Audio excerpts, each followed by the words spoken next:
அவர் என்ன வேணாலும் பேசுவார், சந்தர்ப்ப சூழ்நிலை பச்சோந்தி மாதிரி அப்பப்போ கலர் மாறுவார். இன்னொன்னு சொல்றேன், ஒரு பத்திரிகையில் பார்த்திருப்பேன், நேற்று தினமே என் சகோதரர் உதயகுமார் பேட்டி கொடுத்துட்டாரு. இருந்தாலும் ஒரு வார்த்தை துரோகின்னு சொல்லியிருக்கிறார். நல்லா சிந்திச்சு பாருங்க.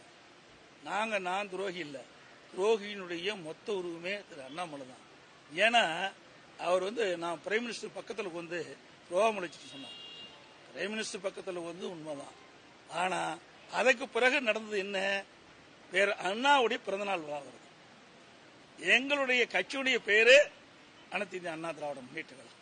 எங்களுடைய கட்சியில பேர் அண்ணாவை தான் குறிச்சிருக்கிறோம். பொன்மனச்சம்பல் புரட்சி தலைவர் எம்ஜிஆர்கள் இந்த இயக்கத்தை உருவாக்கின்ற பொழுது பேர் அண்ணாவுடைய கொள்கைகளை அவர் விட்டு சென்ற பணிகளை தொடர வேண்டும் என்ற ஒரு நல்ல எண்ணத்தின் அடிப்படையில் தான் இந்த அதிமுகவை தோற்றுவித்தார். அப்படிப்பட்ட எங்களுடைய தலைவர்களை அவதூறாக கீழ்த்தரமாக விமர்சித்தால் நாங்க எப்படி பொறுத்துக் கொள்வோம்? பக்கத்துல கோரத்துக்கு உனக்கு இவ்வளவு துடிக்குது, எங்களை எல்லாம் ஆளாக்கி உங்கள் முன் நிறுத்திய எங்க தலைவர்களை பற்றி பேசினா எங்களுக்கு எப்படி உள்ள குமரல் வரும்? நாங்களும் உணர்ச்சி உள்ள மனிதர்கள் தான், யாருக்கு அடிமை கிடையாது.